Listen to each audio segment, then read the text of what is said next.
Hi, Boo Boo Foes! Welcome back to Speaking English with Phyll. Whether you are here for the first time or a subscriber, I'm thrilled to have you here with us today. This channel is purposely described for learning the English language and exploring other literary fields like fictitious and non-fictitious narratives and events. So over here, we learn the English language and have some fun with some story time. With every post here, we are going to share knowledge, explore ideas, and end our lesson with an interesting story. My name is Phyll, and I am your English tutor or instructor for this course. Don't forget to subscribe and hit the notification button so you won't miss any of our upcoming lessons. Let's get started on this exciting journey together.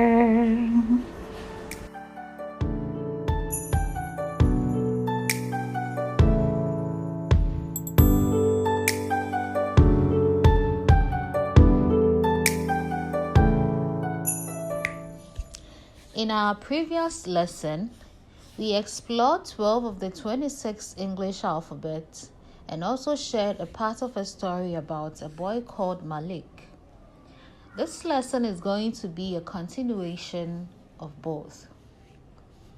Today, we are going to explore the remaining 14 letters in their lower and upper cases, identify these letters, arrange them, and also understand the basic sound each letter makes.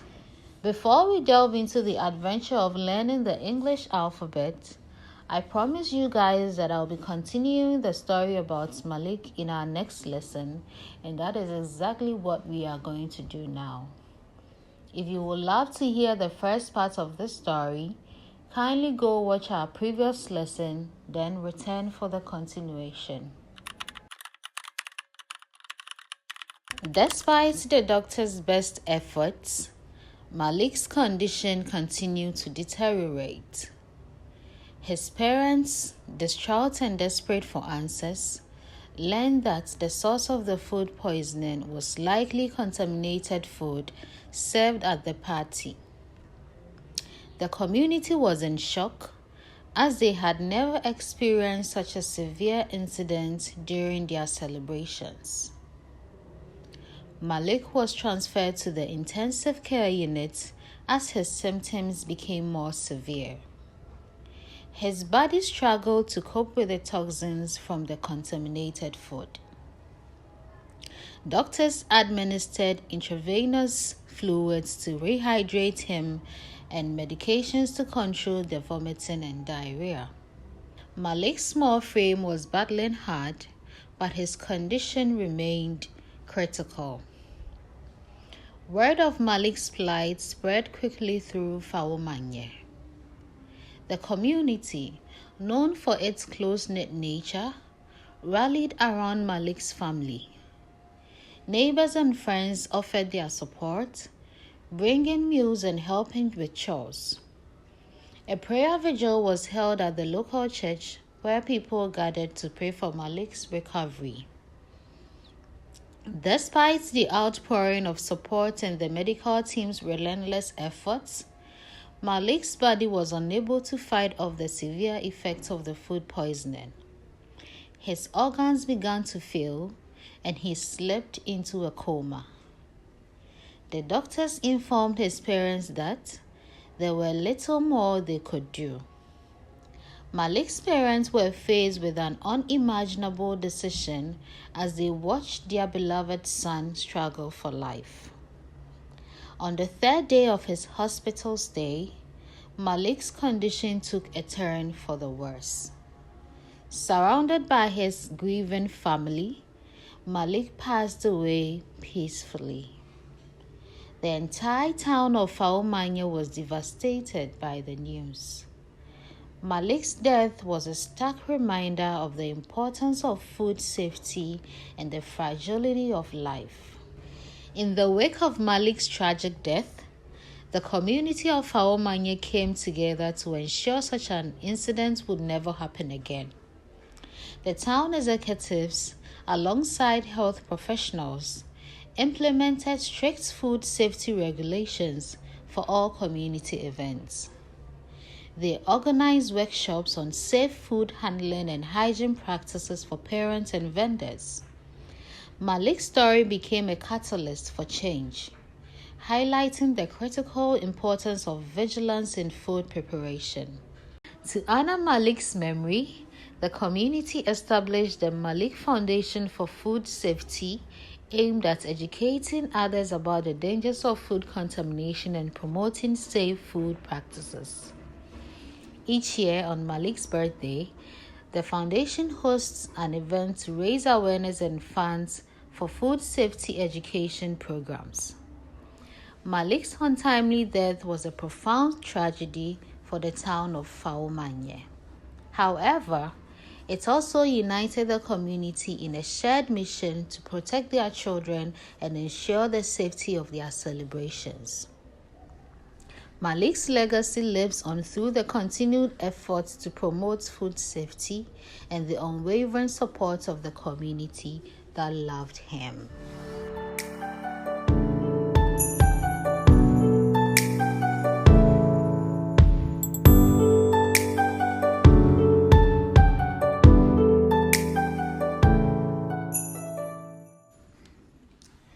As I stated earlier, we are going to continue with the English alphabet.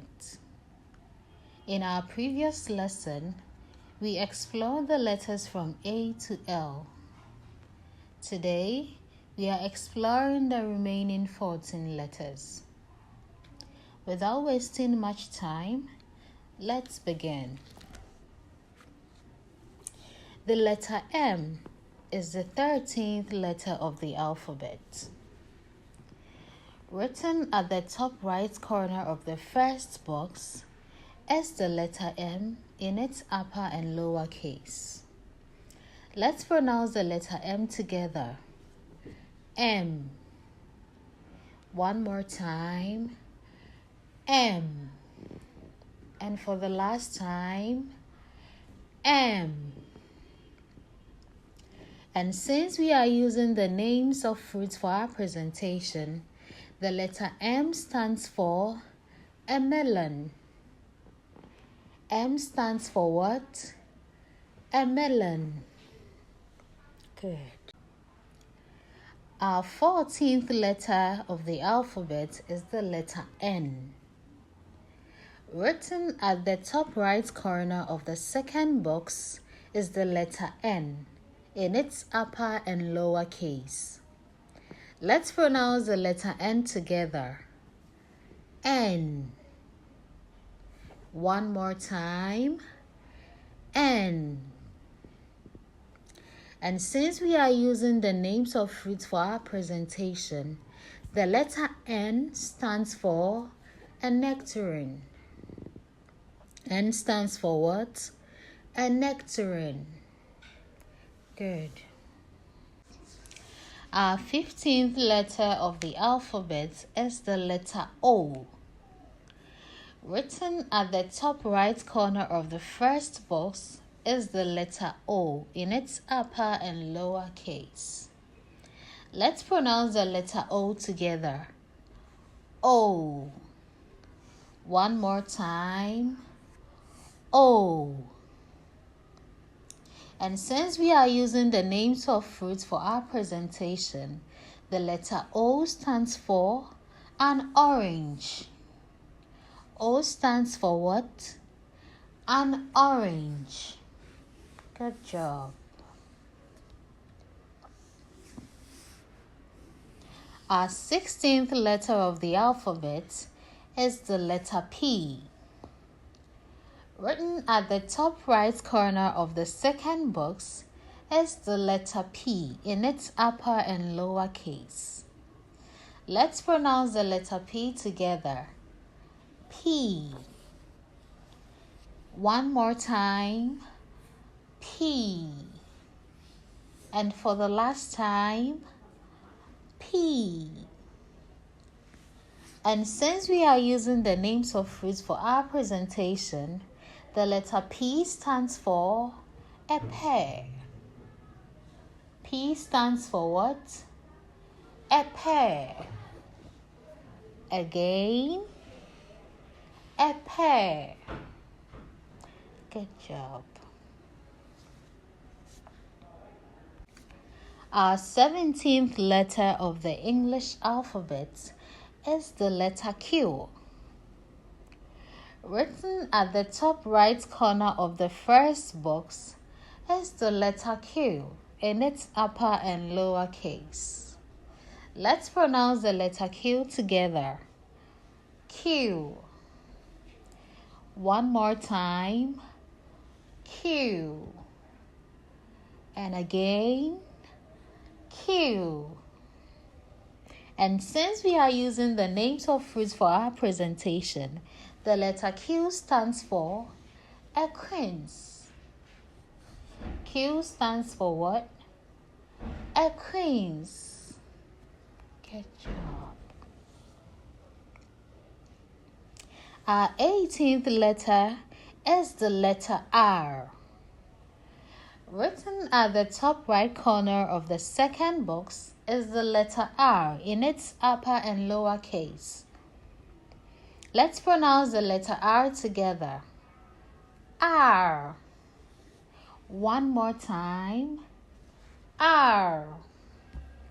And since we are using the names of fruits for our presentation, the letter R stands for a raspberry. R stands for what? A raspberry. Good boy. The 19th letter of the alphabet is the letter S. Written at the top right corner of the first box is the letter S in its upper and lower case. Let's pronounce the letter S together. S. One more time. S. And since we are using the names of fruits for our presentation, the letter S stands for a strawberry. S stands for what? A strawberry. Again, a strawberry. Our 20th letter of the alphabet is the letter T. Written at the top right corner of the second box is the letter T in its upper and lower case. Let's pronounce the letter T together. T. One more time. T. And since we are using the names of fruits for our presentation, the letter T stands for a tomato. T stands for what? Tomato. Good job. The 21st letter of the alphabet is the letter U. Written at the top right corner of the first box is the letter U in its upper and lower case. Let's pronounce the letter U together. U. One more time. U. And since we are using the names of fruits for our presentation, the letter U stands for an ube. U stands for what? An ube. Good. Our next and 22nd letter is the letter V. Written at the top right corner of the second box is the letter V in its upper and lower case. Let's pronounce the letter V together. V. One more time. V. And since we are using the names of fruits for our presentation, the letter V stands for a volvanga. V stands for what? A Volvanga. Great. Our next and 23rd letter is the letter W. Written at the top right corner of the first box is the letter W in its upper and lower case. Let's pronounce the letter W together. W.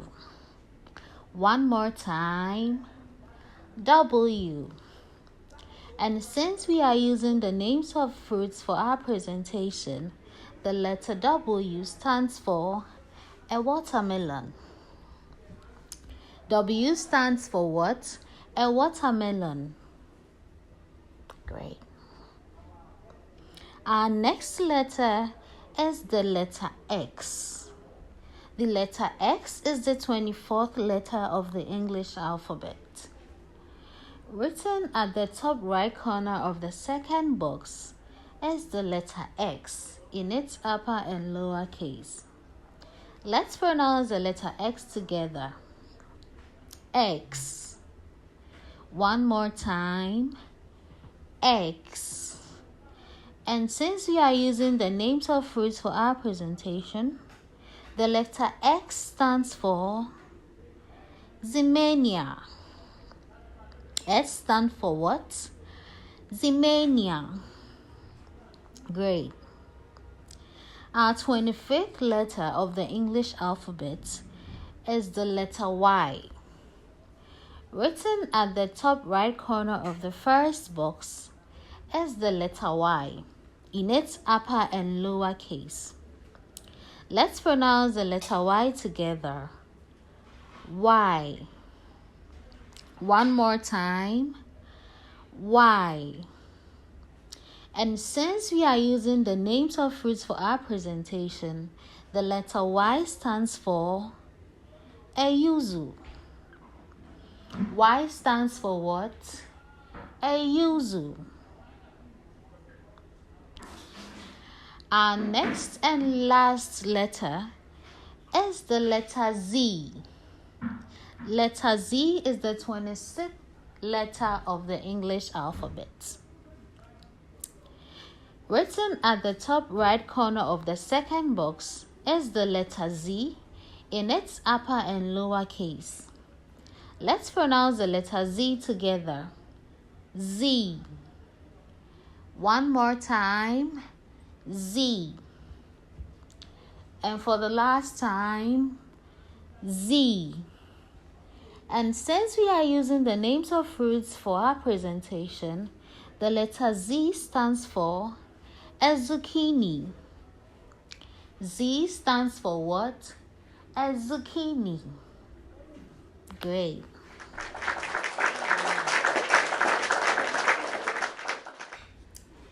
Just like I stated in our previous lessons that I wish I could incorporate songs into this lesson, but due to copyright reasons, I would not be able to match these songs in our videos.